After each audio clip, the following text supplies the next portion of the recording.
Looking back on the week that was and forward to the week ahead. It's the Fantasy Football Hustle. Here are your hosts, Brian Drake and Dwain McFarland.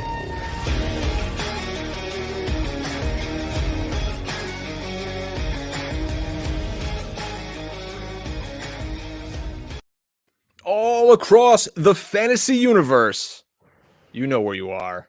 You're hanging with us here at the Fantasy Football Hustle, powered by Pro Football Focus. Welcome in, everybody. I'm Brian Drake. You can follow me on Twitter at Drake Fantasy.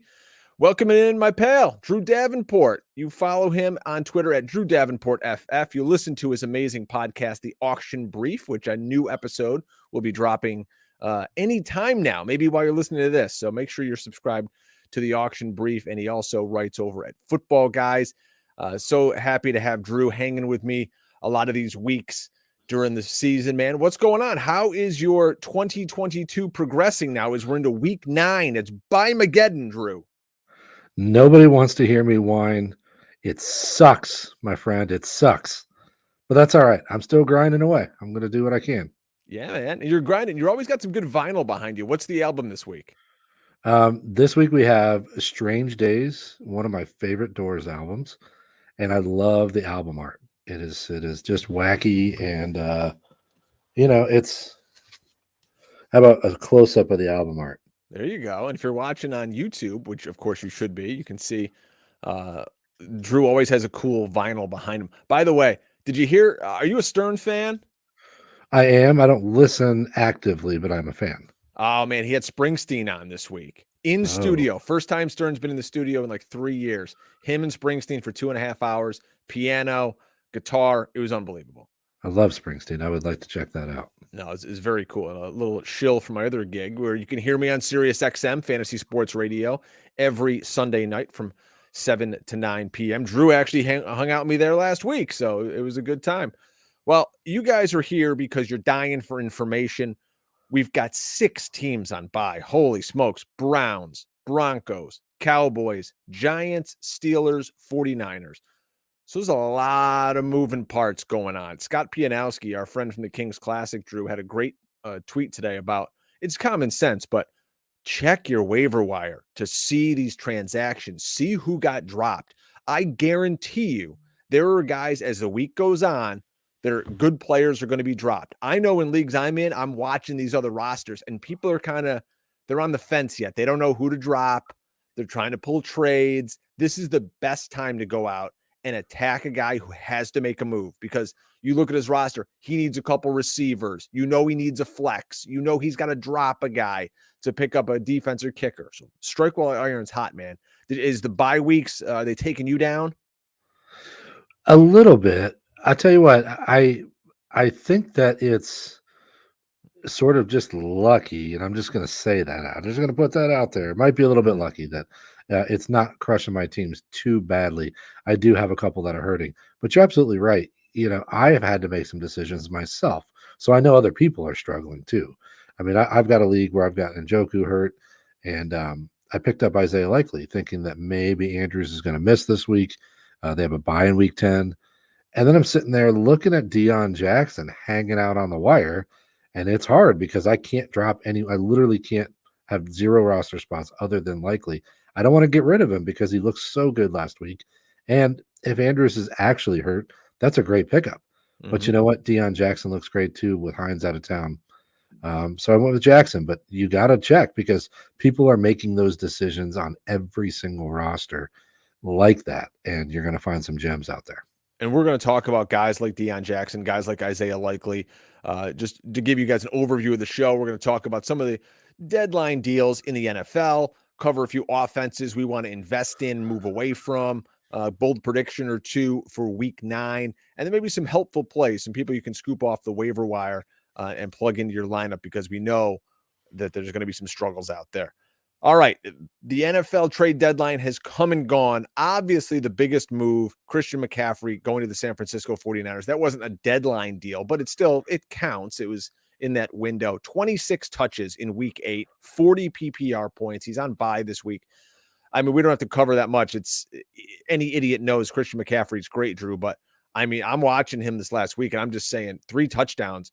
congratulations whoever owns CMC, because you're going to the championship game in your league. You're probably going to win. He's that unstoppable. He looks incredible, and it's not a coincidence. I mean, I can never get the image out of my head when I was a Christian McCaffrey manager a few years back when he was playing with Cam Newton, and he's wide open in the flat from the 2-yard line. There wasn't anybody within 10 yards of him, and Newton just fired it over his head. And I just laughed because it was so bad, and he's been dealing with that in Carolina to one degree or another his whole career. And now all of a sudden he gets into the situation in San Francisco, and it looks like he's going to take off. The one thing I hope they don't do is run him into the ground. I don't want to see him touching the ball 25 to 30 times. I want to see 20. I want to see 18 to 22, and take it easy on him a little bit. But man, he looks great. Eli Mitchell has been on injured reserve for since week 1 now, and Eli is set to come off of injured reserve after the 49ers bye this week. I'm looking on ESPN. At this moment, he's 54% rostered. On Yahoo, it's even much lower. So there's a good chance Eli Mitchell's out there. And my guess would be that the 49ers are going to roll with kind of a 1-2 punch. They're not going to run McCaffrey 400 times into the back of an offensive lineman. So Eli Mitchell could be a sneaky pickup. And we know he's good and explosive. As an Eagles fan, my God, I'm scared of this 49ers team right now because I think they're going to get to the playoffs. They're going to be a tough out. A team that's not going to be a tough out will be the Chicago Bears because they're not getting anywhere close to the playoffs. But they made a move to get Chase Claypool. Probably a better NFL move than a fantasy move, but it gets another weapon for Justin Fields. Maybe this opens up a little grass for Darnell Mooney. What do you think of Claypool going from one bad quarterback in Pittsburgh to another mediocre quarterback in Chicago? Yeah, I commented on the fact that the trade deadline had a ton of moves, but nothing that really got me excited. And this is more of the same. Mm-hmm. I think that it's good that he gets out from under the situation that he was in, that he was obviously unhappy about. There was rumblings, there was problems behind the scenes with him. He's behind Pickens and Deontay. It's good for him in general. But for fantasy football, I don't care because I think it helps Fields more than anything. I'm not really that in on Claypool. They barely have trouble. They have trouble sustaining one wide receiver there with the lack of pass volume. So Claypool is not somebody I'm overly excited about. I don't think that, like in deeper leagues, you can't overlook him. But for the most part, I'm just kind of, it doesn't do anything for me. It doesn't change how much I want to have roster him at this point. The one guy I think this could really help a lot could be Pat Freiermuth. I was talking to my pal Andrew Erickson on a Fantasy Pros podcast, and he brought up Freiermuth as maybe now a guy that can, roam around the middle of the field and be a nice outlet for Kenny Pickett. And Pat Freiermuth on the year has the same targets per route run as Travis Kelce. I believe it's like 24%. I tweeted it out. You can check it out there. And Pat Freiermuth is a guy who, he's rostered. People aren't excited about him. He hasn't really done much because his offense is uninspiring. Maybe a real good buy low candidate because there's a lot of ho-hum tight ends out there. People are like, I can go to the wire leagues at Isaiah Likely or Cade Otton or Greg Dulcich. Maybe you can get Pat Freiermuth for almost nothing and see if he can help carry you to the promised land in fantasy football. How about Nyheim Hines? He goes from Indianapolis to Buffalo. So this actually could have some fantasy ripple effects, Drew. We've got the Bills who in the offseason, they wanted J.D. McKissick. He played hokey pokey with them, ended up not going there. Then why would you go back to Washington? I mean, what are you doing there? Are the hookers that good? And does Daniel Snyder got you that connected? What are we doing?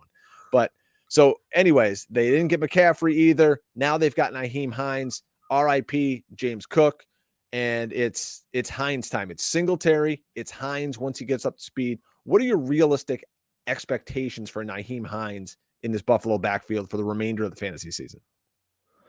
Well, I made the comment this summer when they drafted James Cook. I said I felt like that was a move that was going to have a strong NFL football impact because they needed that in their offense. They needed that weapon. That hasn't materialized. But my point was the central idea was that this is going to be a better NFL move than a fantasy move. That's how this Nyheim Hines thing feels to me, because I really feel like this is not an offense that's going to emphasize this. Now, I like the situations like, because I'm having this conversation with somebody today, and I like situations like this because you can tell a story where Hines becomes a league winner. And I think we could definitely tell that story. If they think, hey, this guy's much more talented than Singletary, he starts taking over like a 65% share of the backfield, then you can tell yourself a story in that offense.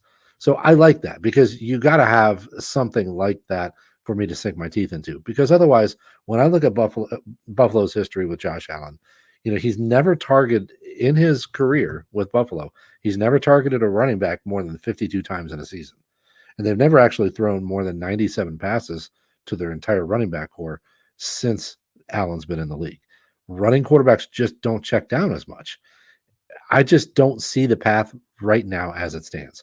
Unless they change something philosophy-wise there, I'm just not that excited about it. Having said that, if I can stash him, or if I've already got him, I'm hanging on to see if maybe they do start to tailor some of their offense for him. You look at Devin Singletary and his numbers here. On the season, he's participated in 60% of the Bills' routes. So people think, oh, James Cook, maybe he was the guy. James Cook on the season only participated in 9. The last 2 weeks, it's crept up. 18 this past week, 15 the week prior. But he's just not seeing any targets, and it's not like Singletary is either. So you hit the nail on the head. There needs to be a philosophical change. Maybe Hines even starts playing a little more. If they go 4 wide, he goes and plays a little slot, because you've got Isaiah. They've got Isaiah McKenzie. You've got Khalil Shakir. Neither of those guys really setting the world on fire. But if you're Buffalo and you're going out and you're investing in Nyheim Hines, you'd think they're going to use him. You're not going to spend capital to get him, and then now he's essentially just a handcuff running back. That doesn't make sense, does it? It doesn't. And that's the thing is, though, every time I try to use that logic for a football team, they acted, and I believe it's Sigmund Bloom who talks about the assumption of rational coaching all the time. And you would think, hey, we went and made this deal. It's important to us. We're going to make sure and use him. But I can't assume they're going to act rationally here. And until I see that Allen's going to have a more active choice to throw to the backs, I'm skeptical. But again, you can't wait. So you got to hold him, or you got to jump on him now. TJ Hawkinson moves from the Detroit Lions in a move that I don't understand at all to the Minnesota Vikings. Irv Smith, he's going to be out basically the remainder of the season. He's got a pretty severe injury. So Hawkinson now jumps into a roster, onto a roster with Justin Jefferson, with Adam Thielen, KJ Osborne in the slot, Kirky Cousins throwing the ball over the yard. I mean, to me, it's kind of a parallel move, because he was the 2 in Detroit, and now in Minnesota, I mean, he's what, the 3, the 4? Are they going to be scheming up plays for Hawkinson? This to me just takes away from everybody else. They're already not using Justin Jefferson enough, in my opinion, and now you add a really talented player in Hawkinson. Yeah, there's about like 37 things I could say about this trade, because it's got a lot of levels to it, man. It's weird, in my opinion. I'm not sure if this says something about KJ Osborne and their disappointment with him, because it sounds like they were flirting with Brandon Cooks. And, I came into the season because Hackett's, what's his name? Not Hackett. I'm drawing the blank. O'Connell, right? Yeah, Minnesota's OC. Yeah. So I came into the season thinking, look, he comes from a background where he runs a lot of 11 personnel. I really thought Osborne was going to be on the field a lot more this year. Right. He hasn't been. And I'm not sure if that's a limitation in Osborne himself. And so the point I'm getting around to is, I wonder if they're disappointed in Osborne, and that's why they went to get Hawkinson, because he seems a little redundant. Like, what's the point of that? They don't really throw to their tight ends a lot, or haven't this year. They've only got 1 game over 2 games over 5 targets to their primary tight end this year. So I don't know. It's a little bit odd to me. And a couple of the other levels that are weird to me is why, if this is such a talented guy like this, why would Detroit want to give him to an in-division rival? And then if you're the Vikings, you have to say, well, why are they willing to give us this guy? And, there's a lot of levels to it that are odd to me. I agree that I think it's a parallel move, but I go back to the bottom line with these kind of trades, and that is just like the Hines deal. It's different from the Claypool deal in my mind, or like the Edmonds deal, which we'll talk about. But at least in the Hines and the Hawkinson deals, I can tell myself a story. There's a path where I could see things breaking their way and changing quite a bit. If they decide that they want to use Hawkinson in the red zone, or if they decide, hey, we got this guy because we need this element in our offense that we're lacking, to clear things out for Jefferson. So maybe I can tell myself a story. And with Hines and Hawkinson, that's the case. With some of these other moves, it really isn't. So, I believe it's parallel, but at the same time, at least I can tell myself a story where it gets a lot better for him. TJ Hawkinson on the season was seeing 17% of the targets in Detroit. So that's going to go to someone. And in a few weeks, we're going to see the return of the debut, I should say, of Jameson Williams, a kid they took early in the first round out of Alabama. So you're going to see Jameson Williams return. If you have an IR spot, I hope you're already stashing him. A really electric young player. We'll see what he does on a team that's just kind of trending in the wrong direction with a pretty bad defense. You mentioned Chase Edmonds. He was involved in a trade. He goes to Denver. Then Jeff Wilson Jr. goes from San Francisco to Miami to take his spot. So we've got a couple of trades here. Basically, at the end of the day, you've got Chase Edmonds now in Denver. Jeff Wilson Jr. is in Miami. Do you have any interest in either of these two guys? I have one that I'm leaning to much more than the other. Well, so I did a bunch of research on Chase Edmonds, and then I came to one conclusion. It's on my notes here. It just says gross.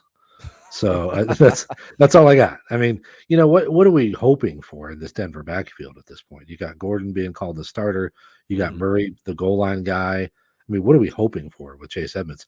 He was absolutely awful in Miami, and I don't know whether that's just a product of like the scheme not fitting his style, or if he wasn't picking up what McDaniel wanted him to be doing. I don't know what the problem was. He was terrible.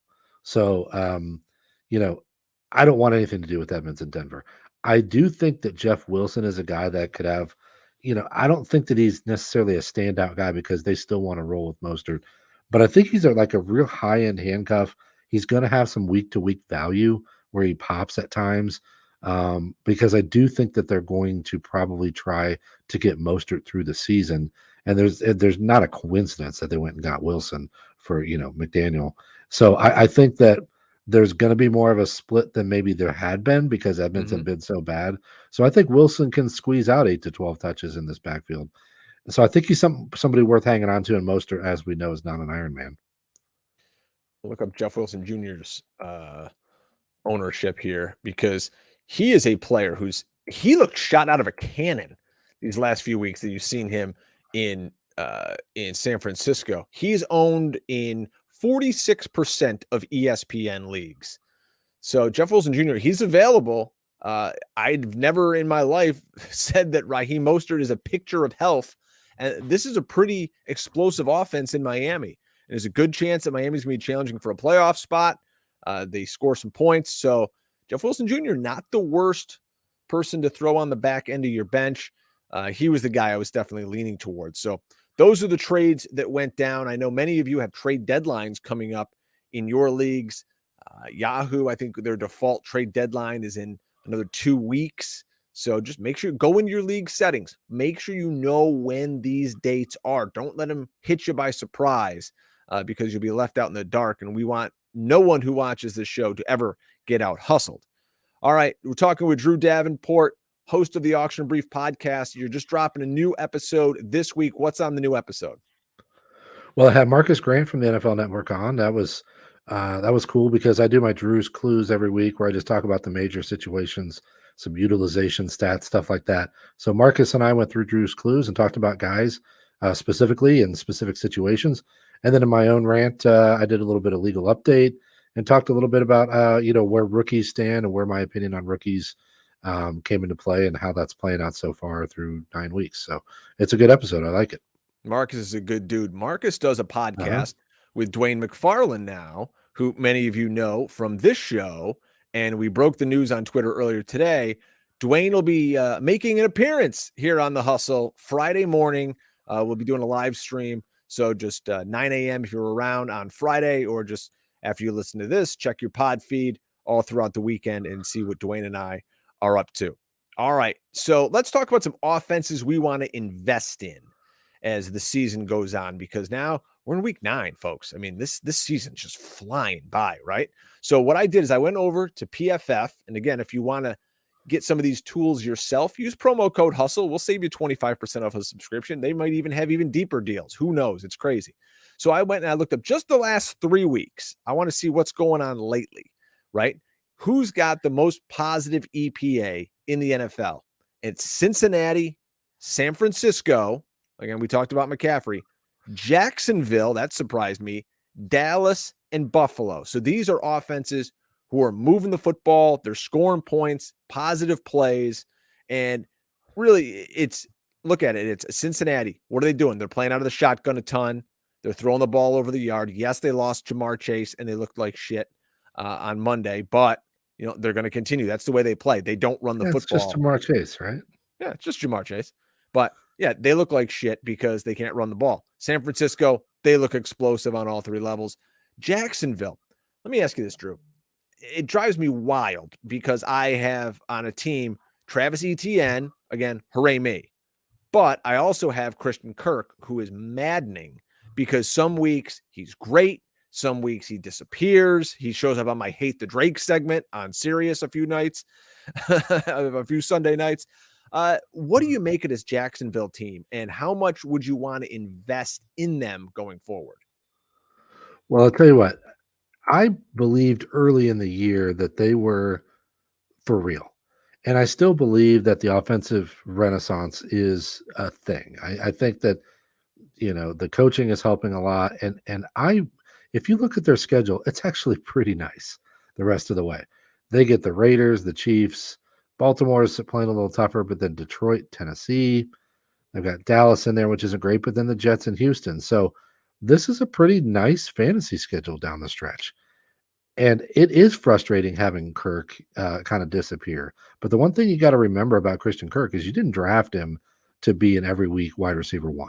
It's just that he came out of the gates like that. So it's, you're probably a little spoiled with how good he was early on. I still think he's a solid hold. And Zay Jones is a guy that people are not talking about enough. And him and Evan Ingram have both been productive. Ingram especially is coming on, but Zay Jones is being ignored. So I still think there's value here, and especially because of the soft second half schedule. Evan Ingram right now in PPR is a top 10 tight end. So if he was even available in your league, I mean, he's only rostered in 45% of ESPN leagues. So trust me, he's out and about. The other teams I want to hit on with the positive EPA in the top 5, Dallas, they've got Dak Prescott back. They looked amazing last week, especially with Tony Pollard. And of course, the Buffalo Bills. Who wouldn't want a piece of that offense? So again, it's not necessarily, the offenses you would think of when you think of Jacksonville, maybe Dallas. People, they kind of forget about Dallas, but with Dak back, they're going to get Tyron Smith back in a few weeks. I was reading that today. Things are going in the right direction. And again, the schedule for these NFC East teams like Philadelphia, New York, Dallas is a joke. They don't play anybody. So they're going to have great matchups. Dallas is going to have a great matchup every week until they play the Eagles because everybody else stinks. But so those are a couple teams that I'm looking at. Also, the Saints. Now, the Saints, 7 touchdown passes over the last 3 weeks. That's second best in the NFL, and they're going to get healthy eventually. Landry, light a candle, say a prayer, Michael Thomas. But they had some good things happening. They may not win all their games, but they're entertaining, and they put some points on the board. Yeah, well, the Saints have a little bit of a rough patch. If the Pittsburgh gets TJ Watt back, they got Baltimore, Pittsburgh, and San Fran 3 of their next 4. But then it lightens up after that. The stopper might be Philly in the Super Bowl. That's tough to want to play the Eagles in the Super Bowl with your fantasy players. Yeah. How about some offenses that you're looking to get a piece of? Well, I'm going to sound like a broken record here, but I've been talking about the Chargers now for about 3 weeks. Because I understand, and we heard today that somehow, some way, Keenan Allen got worse in his week off. Oh my God. This is amazing to me. I don't even want to talk about it. But the Chargers' second half schedule, shout out to our buddy Mike Clay from Kings Classic. He puts together a little heat map, and I love this chart that he does, and I think he does it once a week. Go on his timeline, check it out. And he talks about expected schedule the rest of the way for fantasy purposes, and then he does an adjustment for who these teams have played as well. The Chargers rank third raw and first adjusted easiest schedule for quarterbacks the rest of the way. They play the only tough game that they have the rest of the way is San Francisco in week 10. Other than that, they've got Atlanta, Kansas City, Arizona, Las Vegas, Miami, Tennessee, Indianapolis, and the Rams. There is not a difficult defense in there. Now, you can make an argument that Indianapolis is a bit of a tough matchup, but the Rams haven't been anything special this year.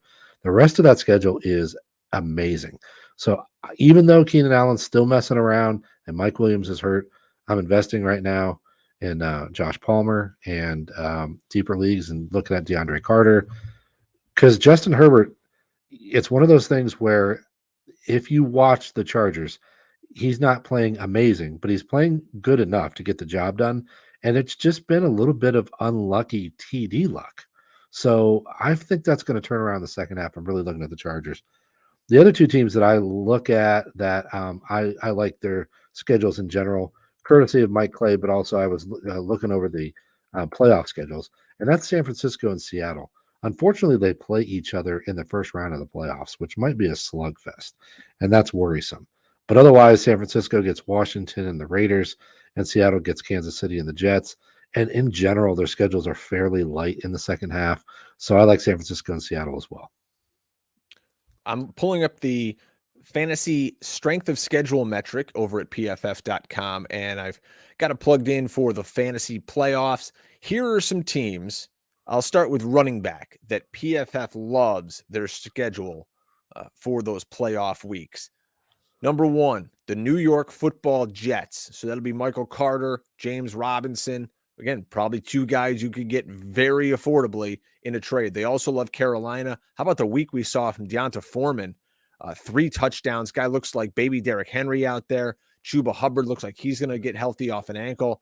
They've got great schedules. Baltimore, Gus Edwards, maybe he gets healthy. That's kind of a mess, though. There's a million guys there. Maybe that's just great for Lamar.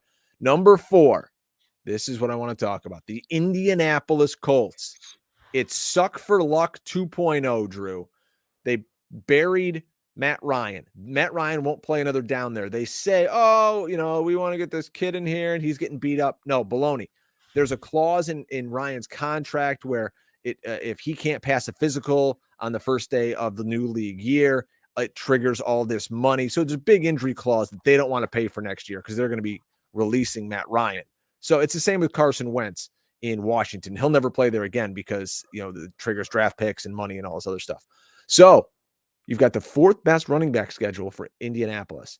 They're tanking this season. They want to get one of those elite quarterbacks coming out. Jonathan Taylor's got a bad ankle. He missed 2 games, right? Just re-aggravated this week. Deion Jackson. Here's a guy we know has, in his range of outcomes, can be PPR running back number 1 because he's done it. And why wouldn't they just shut Jonathan Taylor down, Drew, with like 4 weeks left to go? They go, he ain't going to play this week. I'll put it in stone right now. Jonathan Taylor ain't going to play this week.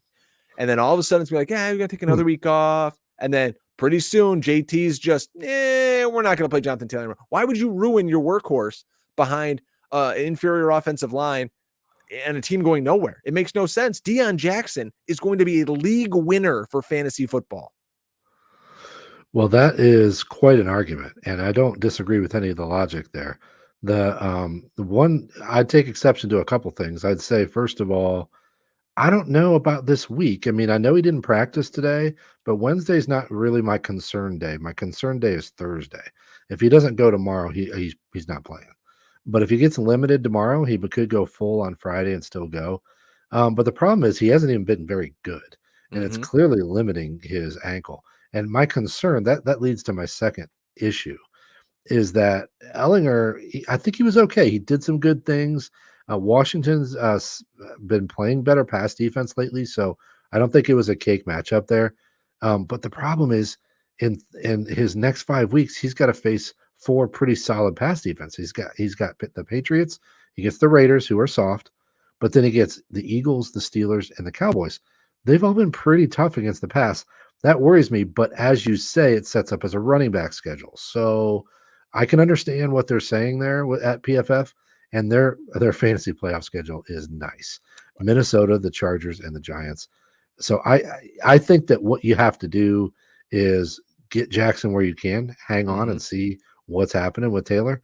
And if you have Taylor, unfortunately, you just got to hold on for dear life, because if he gets right near the end of the year, he could be the league winner. One of the two is going to get a lot of work down the stretch, especially with Hines out of town. They just signed Jordan Wilkins. So, it's going to fall heavy on Taylor and Jackson.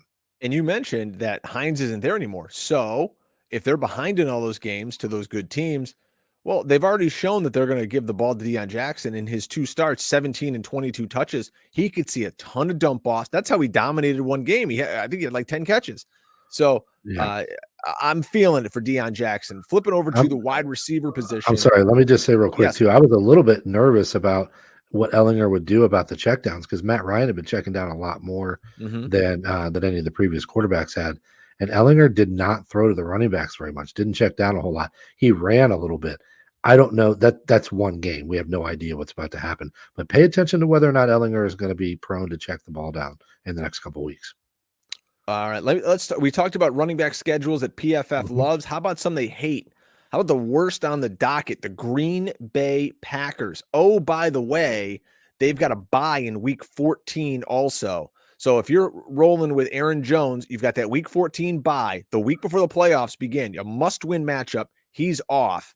Then they go and host the Rams. Then they play at Miami, and they finish up the Fantasy Super Bowl against the Minnesota Vikings. So tough stretch for the Green Bay Packers. Other guys at the bottom of the list, the Chargers for Austin Eckler. I think he's kind of matchup proof. I'm not worried about him. Denver, God only knows who's there. Cleveland and Dallas are the next two. And, let's talk about Dallas. Tony Pollard looked so good, but Jerry Jones comes out after the game. This team's only going to go as far as Zeke goes. And I get he's kind of got to say that, but I mean, are we going to actually see Dallas now say, okay, let's flip the script. Let's get Tony Pollard as our lead back, and let's let Zeke kind of be the complimentary hammer? No, they're not going to do that. And you're killing me. That's the thing. And I heard, I don't remember where I heard it today, but they were talking about how Pollard wasn't really able to play a full complement of snaps. Like, he was struggling to stay on the field the whole time. So I don't know if that's true or not, but all I can tell you is I think that Zeke's going to be out a couple more weeks. And then when he comes back, he's still going to be the goal line guy. He's going to be the annoying 12 to 15 carries with the goal line carries. And Pollard's still going to get some touches. Now, maybe they expand Pollard's role a little bit, because I was a little surprised that they weren't giving him more work early in the season. But with this big game, I would guess that it's going to move the needle a little closer to like a 60-40 instead of where it was before. The wide receivers that PFF loves, Atlanta, good luck. They're number 1, but they throw the ball -4 times a week. Pittsburgh, Tampa, Buffalo, and Cleveland. So you're a Steelers guy. You're a season ticket holder, I believe. Yes, sir. The Steelers here with this offense. You just moved Claypool out of town. Deontay Johnson, underwhelming would be a compliment for him. And we love what we're seeing out of George Pickens. So really now with this number 2 schedule that PFF loves, it's Carolina, it's the Raiders, it's Baltimore. Jesus, that is a great schedule. Can we finally get something out of Deontay Johnson here? Or are we going to start seeing Calvin Austin getting slot snaps and pissing us off? For some reason, my role tonight is to be a wet blanket. I don't think so. I don't trust Kenny Pickett. I don't trust what the Steelers are doing. I don't trust their offensive, their play calling, their philosophy, their anything. I don't have any faith. I'm gonna own it right here. Deontay Johnson was a terrible call by me. I couldn't draft enough of him where he was going in drafts this summer, and it's been totally wrong. the weird thing is he keeps getting targets and catches, but it's like 5 for 32. Yeah. It's so frustrating. I don't think this offense has the explosive playmakers. Now, I will say that this nice of a schedule is going to help. And I don't think there's anything you can do with Deontay Johnson except keep running him out there. Unless you got a really stacked team that you can start somebody over him, you got to keep running him out there. And matchups do matter to a degree. I mean, everybody's flipping out about how Carolina did last week. They had the Falcons, and the Bengals had the Falcons the week before. The Falcons are just terrible on the back end. And, PJ Walker had the 255 before that Hail Mary. But that's the Falcons. They're bad on the back end. So a schedule can help. And I think it will help a little bit with the Steelers. I still don't care. Some wide receiver schedules that PFF doesn't like. New Orleans is the worst on the docket. And again, they're another team with a week 14 bye. So Chris Olave, and again, if Michael Thomas ever comes back, they've got tougher matchups with the Saints. They are on the Saints. They're going to play the Falcons, which is a great matchup. And then let's see, who else do we get? We get Cleveland, and then in the fantasy championship game, guess what? They play the Philadelphia Eagles in Philadelphia. Brutal. Here's the thing, with that game, it's week 17, so it's not necessarily the Eagles are going to be sitting people yet, because the Eagles are going to still be playing for the 1 seed in the NFC, very likely. So they're not a fan of the Saints. Then the next few teams, it's tough to not like some of these players. You got Cooper Kupp and the Rams at 31 overall, DeAndre Hopkins and Arizona at 30, then Jacksonville and Seattle. I mean, I don't see anybody going out and sitting DeAndre Hopkins or Cooper Kupp or DK Metcalf because of their playoff schedules, Drew. No, and you can get too carried away with it because as we sit here right now looking at week 9, we tend to forget how long every second in the NFL is like dog years. It is brutal, the things that are going to happen to us. Like, we think it's been bad already with the injuries. It's going to keep happening from now until the end of the year. And who knows, when we get to the fantasy playoffs, maybe, I don't want to even put this out in the universe, but like Denver's got a great pass defense.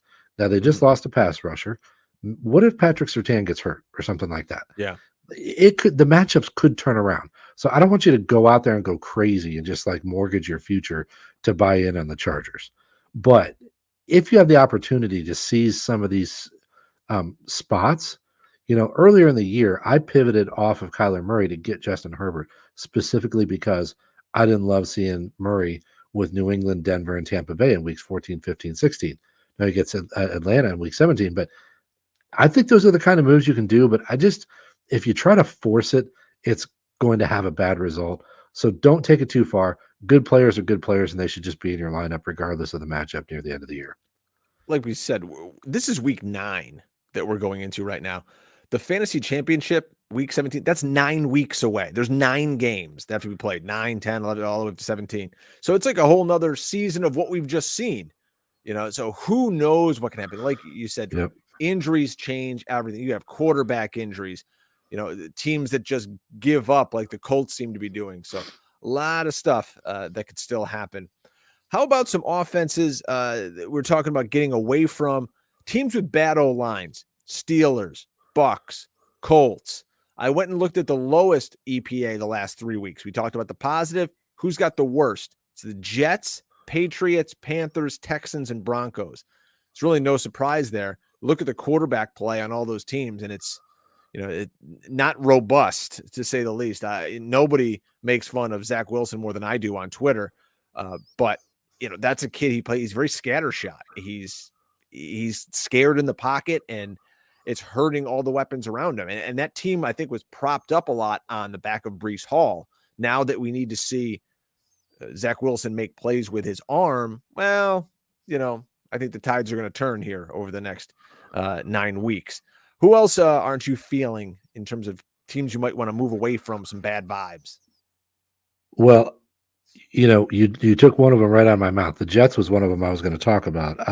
And their fantasy playoff schedule is actually not that bad, Mhm. but the problem is, can you get there with a bunch of Jets on your team? 4 out of the next 5 are against Buffalo, New England, Chicago, and then Buffalo again. Hmm. Those are some brutal defenses, 4 out of their next 5. So if you're really counting on a couple Jets, those might be low scoring weeks, and those might really hurt you, and then that brings you right to the brink of the playoffs, which might be okay, but if you don't make it, it doesn't matter. But 2 others that I'm thinking about, one is a little bit odd. I know people are going to raise their eyebrows a little bit, but Cincinnati, they're Mhm. in an interesting situation. They cannot run block to save their lives. They're one of the worst, if not, I believe, the worst run blocking unit in the league. And they have a tough run schedule near the end. But not only that, but they've got to get Jamar Chase back. And then even if they do, they see New England and Buffalo in week 16 and 17. Now, again, I'm not saying bail on all of your Bengals, because they're probably gonna have to throw to keep up with Buffalo in the Super Bowl week. But you go into a game in week 16 with New England, who's got a good pass defense, and that might be low scoring, and it's giving me bad vibes how bad their run blocking is, and how tough those couple of playoff matchups are. The other team that I am off of, even though it's a little bit trendy right now to be talking about the Chicago Bears, they are heading in the right direction. And I'm going to say that if you want to use some Chicago Bears, the next month actually looks pretty nice, because in the next month they get Miami, Detroit, Atlanta, the Jets in those 4 games, in Green Bay in week 13. Green Bay, they're a tough pass defense, but they're giving up a lot on the ground. So Chicago can really exploit these next 4 to 5 matchups. Some real bad defenses there. But then they end up with Philly and Buffalo in weeks 15 and 16. And I just, do you want to be trusting Justin Fields in that offense against Philly and Buffalo back to back to try to make it to the Super Bowl? If you do, you've got the Lions waiting for you in the Super Bowl, but you can't Mm. make it there against Philly and Buffalo with Justin Fields. I think that he's nice and he's a good story right now. And I think that you could ride pieces of that offense for the next month, but after that, I'm out. A couple of other teams with some pretty bad vibes. The Rams, like we've talked about before, bad O-line. Can't run the ball to save their lives. We'll see what happens when Kyron Williams comes back. But again, what hole is he going to run through? They've had 58 guys out there this year trying to run the football, and none of them can do it. The Raiders have some bad vibes, man. I mean, Josh Jacobs has been quite the story, but I don't trust Derek Carr at all. Darren Waller can't get on the field. Hunter Renfro's invisible. Even Devontae Adams. I mean, he had a couple good weeks, but he's not giving you the Tyreek stuff you thought you were going to get from him, with like big 40 burgers. No, he's not. And let me submit something to you. The Steelers get TJ Watt back. Now, I know that he can't stay healthy, but if he's healthy in week 16, listen to what the Raiders have to do in the playoffs. They got to play the Patriots in week 15, their first round of your playoffs. They got to go at Pittsburgh. So in the cold on the East Coast at Pittsburgh with TJ Watt in week Good luck. 16. Yep. And then they got to play San Francisco week 17. Oh, forget Yeah, it. it is brutal. It is a brutal playoff stretch there for the Raiders, and they already don't look good. I mean, if you can't go into New Orleans and score a point, that was concerning. That was very New Orleans is tore up on the back end. They should have been able to exploit that secondary, and they got smoked. That is a I think they were problem. down 4 corners in that game. Yeah, yeah. I mean, everybody's tearing up the Saints. The Saints were not a feared matchup before this week, and they destroyed that Vegas offense. So that is a problem. I'm sure if there was ever a time if you're going to trade Josh Jacobs, and maybe that's sacrilege, people don't want to hear it out there, but we're trying to win championships here. You might get a real nice haul coming back for Mr. Josh Jacobs, especially because he's past his bye. When you're doing trade negotiations, you'll always get hung up with the other guy going, yeah, but I still have to sit through this guy's bye week. That's a killer. That's why you want to get out ahead of it with guys like Aaron Jones, who still have bye weeks. Do it before the trade deadline so people aren't as cognizant of it as they might be 2 weeks from now. Let Aaron Jones play Detroit this week and then move him. Yes, exactly. You've read my mind. How about give me a bold prediction or two for week 9? Well, I didn't actually focus on week 9, if that's For the okay. season. What do you got? Yeah, yeah. Well, one of my predictions was that I'm going down with the ship. Everybody who's listening to me knows I'm in the tank for Russell Wilson. He's going to be a top 8 quarterback the second half of the year. I Oh know my that's not God. groundbreaking, but I love the schedule. I think they're finally starting to figure each other out. He's going to come out of their bye refreshed, ready to go. And I really believe that he's going to have a good second half of the year. How's that for bowl, baby?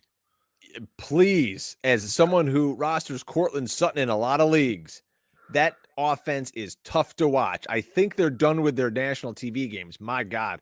Denver in the fantasy playoffs. They're going to get Arizona.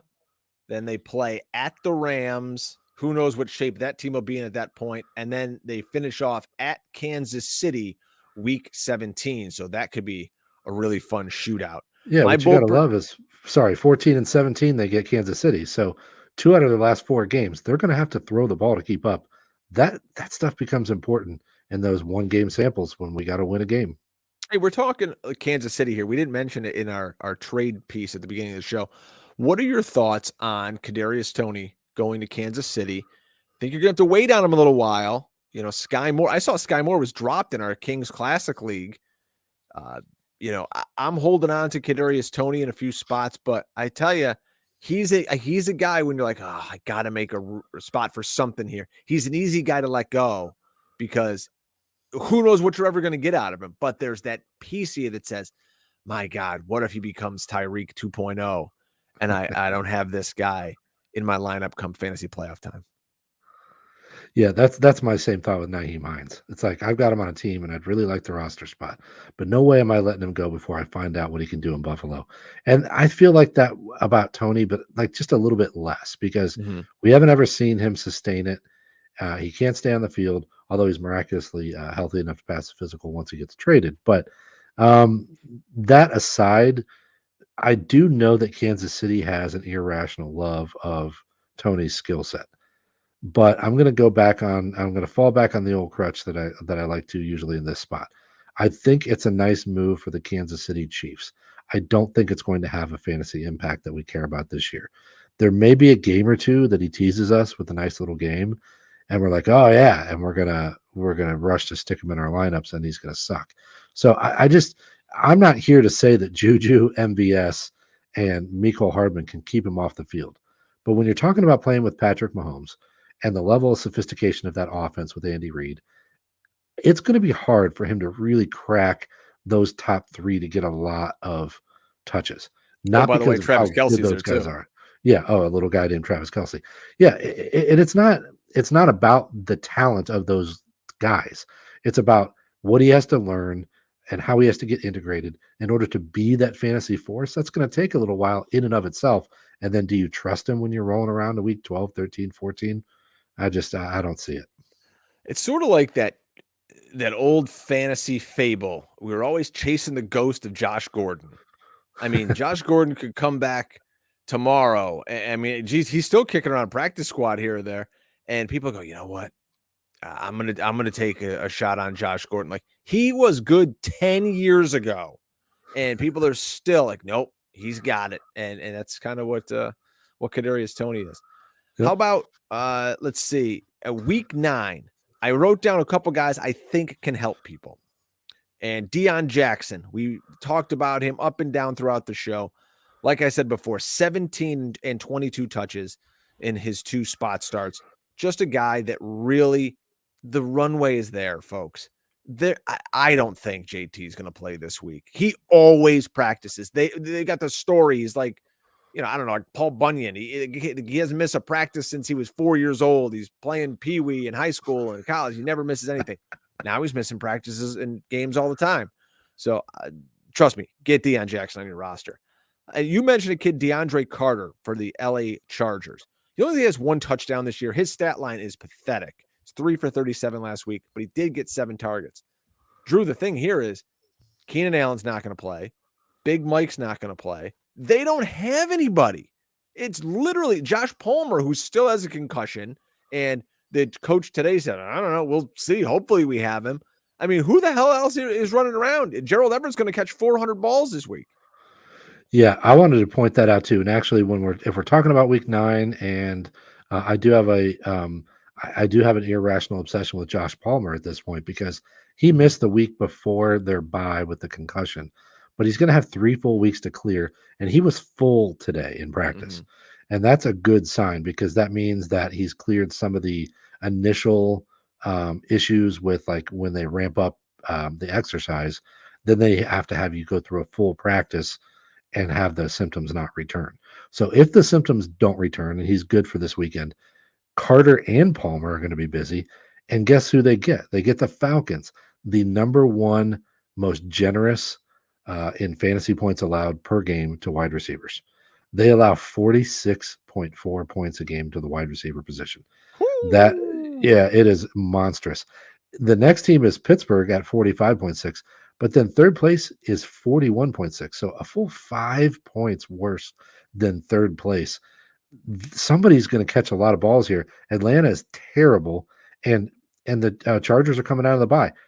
I doubt Keenan Allen's playing. As you mentioned, Mike Williams isn't playing. Yeah, I mean, even who is it? Bandy might even be relevant in deeper leagues. So, yeah, fire up your Chargers this week.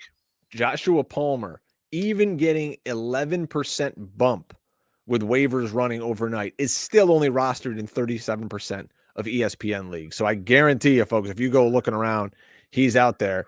If you play in a league with me, he's not. DeAndre Carter rostered in a robust 2.6 leagues, 2.6% of leagues out there. Terrace Marshall. So out of town goes Robbie Anderson, CMC. So now it's DJ Moore and Terrace Marshall, who I drafted in a few rookie leagues a couple years back. Now, 9 targets, that opens my eyes. That gets my attention.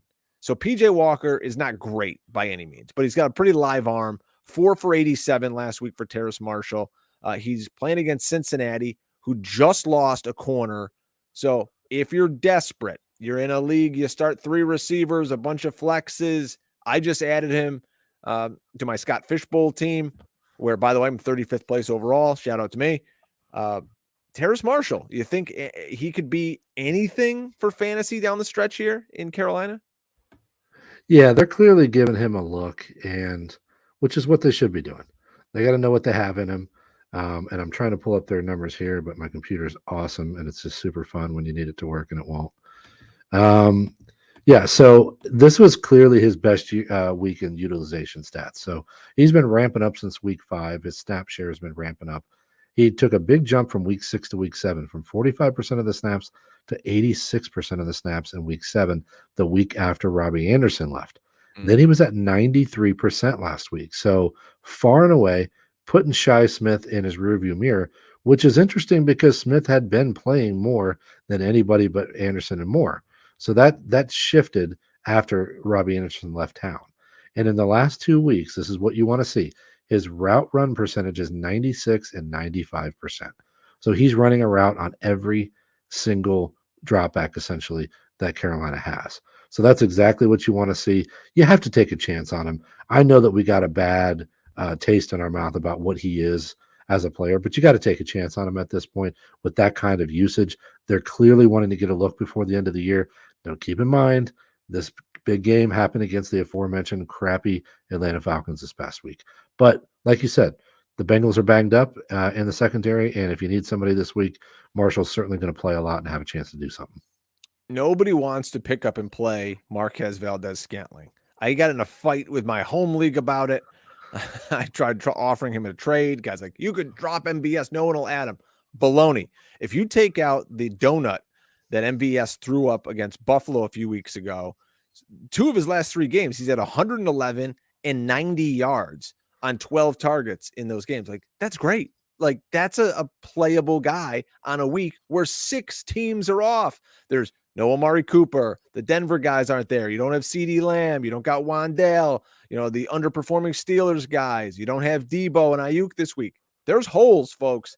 And I'm telling you, these Chargers guys, Terrace Marshall, MVS, some of them are going to hit, and some of them are going to help you get that W because we're just stacking wins. Get through the bye, get to the next week, get to the playoffs. That's what it's all about in fantasy football. Anybody else, Drew, that you wanted to mention? No, I think that's it right now. I did want to say, I forgot to mention earlier, take a look at Miami's playoff schedule. It's not the greatest either, but you can't bail on Miami, so I didn't really want to spend a lot of time on it, but it's not the greatest either. Folks, this That's was a fun, That's all I got. Yeah, man, a fun 55 minutes. We always thank Drew Davenport for coming and hanging out with us. Everybody go throw on the vinyl, just chill, vibe out. It's going to be okay. We're going to get through By-Mageddon. Make sure you're following Mr. Davenport on Twitter at Drew Davenport FF, and on TikTok. Are we still doing the TikTok thing, the fantasy football lawyer? It is not dead. It's just dormant. How about that? Hey, it's better than the FF Hustle account, I tell you that. All right, for Drew, I'm Drake. Thanks for hanging out with us, everybody. Make sure you go over to YouTube, leave a review, comment on the show. Let us know who you picked up in the comments. I love reading all that fun stuff. And until next time, remember to never get out hustled. We'll see you, folks.